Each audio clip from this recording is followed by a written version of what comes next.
Bombshell Gooners. Arsenal are preparing a third offer for Bruno Guimarães, and this time the figure being discussed is one that Newcastle will find extremely difficult to simply ignore. Meanwhile, Arsenal's pursuit of Bradley Barcola has just suffered a devastating complication, with PSG reportedly ready to demand even more than the £117 million Chelsea paid for Morgan Rogers. But is Barcola really worth that kind of money? And finally, Chelsea are trying to hijack another Arsenal target, and after what happened with Rogers, Andrea Berta simply cannot afford to let it happen again. If you want all the details on these explosive stories as Arsenal's summer transfer window reaches its most urgent and decisive moment, subscribe right now, turn on notifications, and let's get straight into it. Let's jump straight into the first story because Team Talk are reporting that Arsenal are preparing a third bid for Bruno Guimarães, and this one crosses the £70 million threshold for the first time, representing a significant and meaningful escalation in the Gunners' pursuit of their top midfield target. Two bids have already been rejected, both verbal, both below Newcastle's stated demands, but Berta is not walking away, and the language in this report is the most encouraging yet. Arsenal view Guimarães as their top target in central midfield. Despite Newcastle's resistance, the Gunners clearly feel the Brazilian can yet be prized away. And the confidence behind that assessment is grounded in real intelligence. Broad personal terms with the player are already understood to be in place. His desire to leave has been described as immovable. And Newcastle's financial position, while strong after Tonali and Gordon sales, is not completely immune to the right offer. £70 million is a meaningful number in the context of everything that has been reported about this deal. Lee Ryder suggested 65 million could be the tipping point. Reports from The Athletic suggested formal talks would begin at around 80 million. 70 million sits right in the middle of that range, close enough to Newcastle's threshold to force a genuine conversation, ambitious enough to signal that Arsenal are serious about getting this done before the window closes. The timing also feels increasingly urgent for all parties. Guimarães returns from holiday this weekend and is expected at Newcastle's training camp in La Manga on July the 31st. Arsenal face Girona in pre-season on August the 1st, both clubs in Spain at the same time. The season begins on August the 21st against Coventry City. Every week that passes without this deal done is a week Arteta prepares his title defence without the midfield reinforcement he has identified as essential. Think about what the Rogers money has done to Arsenal's position here. £117 million that would have gone to Aston Villa is sitting in the account. £70 million for Guimarães is 60% of that figure. Arsenal have never been more financially capable of making this deal happen than they are right now. Newcastle must be made aware of that reality through a formal, official, aggressive third bid that forces a yes or no answer. No more verbal proposals, no more intermediaries. Put it in writing, Berta, and make Newcastle choose. So, Gooners, do you think the third bid at 70 million plus gets the Guimarães deal done? Or will Newcastle simply keep moving the goalposts until Arsenal walk away? Drop your honest prediction in the comments right now. Now let's talk about Bradley Barcola, because The Athletic have just reported something that will make every single Gooner's stomach drop, and the implication for Arsenal's attacking plans post-Rogers needs to be confronted with complete honesty right now. PSG are prepared to demand even more than the £117 million Chelsea paid for Morgan Rogers. More than £117 million. For a player who was not a guaranteed starter at PSG. For a player whose contract talks have been in complete standstill since last summer, for a player who missed chances in the Champions League final against Arsenal in Budapest. The PSG asking price, inflated by Chelsea's Rogers deal, could now potentially push toward £125 or £130 million, which would make Barcola the most expensive signing in Arsenal's history by a significant margin. And here is the brutal context that makes this even more painful. The reason Arsenal did not match Chelsea's £117 million for Rogers was precisely because that figure was considered too high relative to value. Berta made a calculated decision that there were better ways to structure that spending. Now PSG are using that same Chelsea deal as a price anchor for Barcola, a player at a different club in a different league who has never played a single minute of Premier League football. But let us be clear about why Barcola remains worth serious consideration despite the price. He is 23 years old. He is a natural, explosive, direct left winger, genuinely the position Arsenal need to fill most urgently. His contract talks at PSG are stalled since last summer, and the club are pursuing Diomande and Akliouche as direct competition for his position.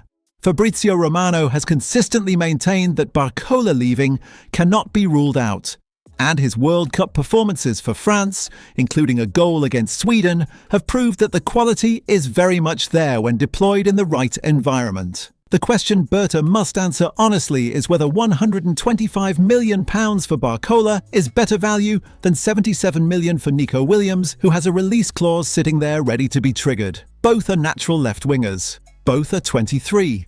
Williams has the Euro 2024 pedigree. Barcola has the Champions League experience. The price difference is potentially £50 million. That is an enormous gap, and in a window where Guimarães also requires significant investment, every pound of budget management matters enormously. So Gooners, at potentially more than £117 million, is Barcola still worth pursuing? Or does that price tag simply make Nico Williams and his £77 million release clause the obvious and smart alternative? I need every single opinion in the comments.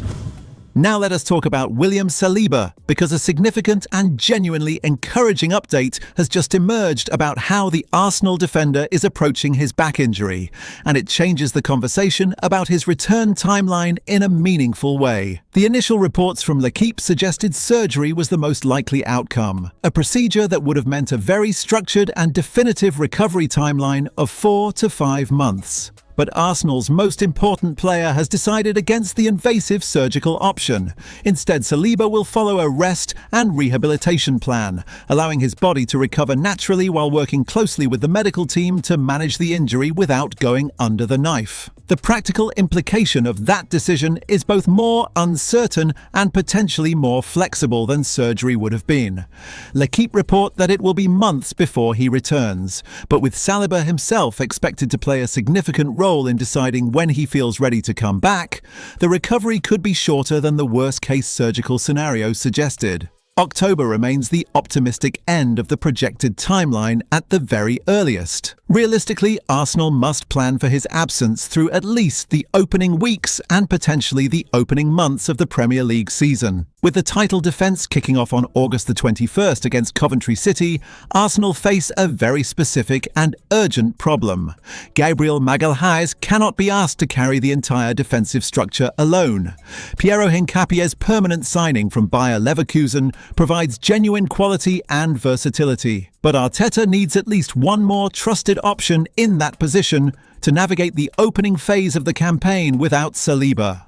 John Stones as a free agent remains the most sensible short-term solution. Arteta knows him personally from their time together at Manchester City, has publicly praised his qualities on multiple occasions, and the zero transfer fee means the entire cost is wages.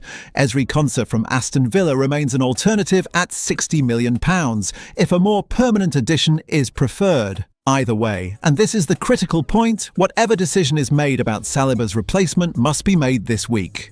The season is 4 weeks away. The time for deliberation has passed. So Gooners, werf.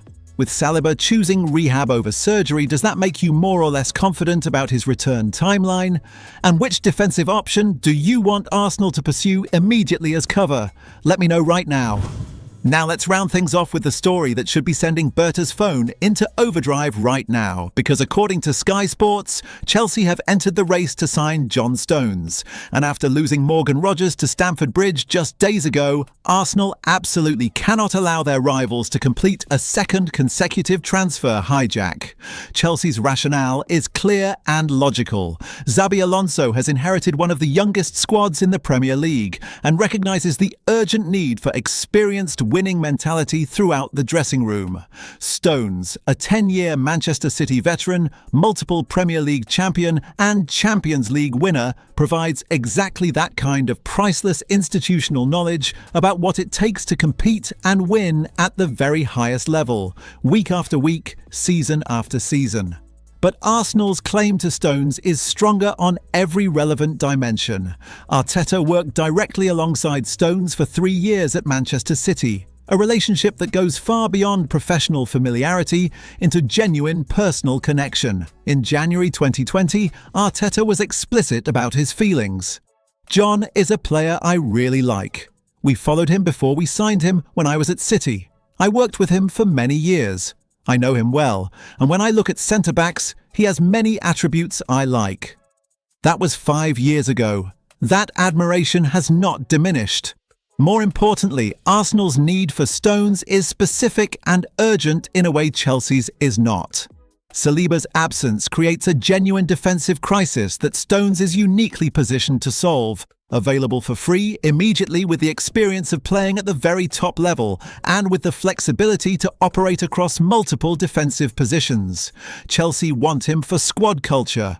Arsenal need him for survival during the opening months of a title defence without the best centre-back on the planet. The lesson of Rodgers must be applied immediately. Arsenal spent months building relationships, generating confidence, being told they were the preferred destination, and then Chelsea moved decisively and got the deal done. With Stones, that story cannot repeat itself. He is available now. The need is now. Chelsea are moving now. Arteta must pick up the phone personally, remind Stones of their relationship, and get this done before the week is out.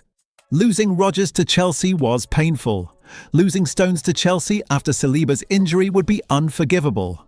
So Gooners, after the Rodgers nightmare, how urgent do you think it is that Arsenal move immediately to beat Chelsea to John Stones? And would you be happy with Stones as emergency cover given everything he has won in his career? Drop everything in the comments. All right, Gooners, smash that subscribe button right now if you have not already joined this family. Arsenal's summer is moving at lightning speed and you absolutely cannot afford to miss a single update. Hit that button immediately, completely free. Until next time, Gooners, come on you Gunners!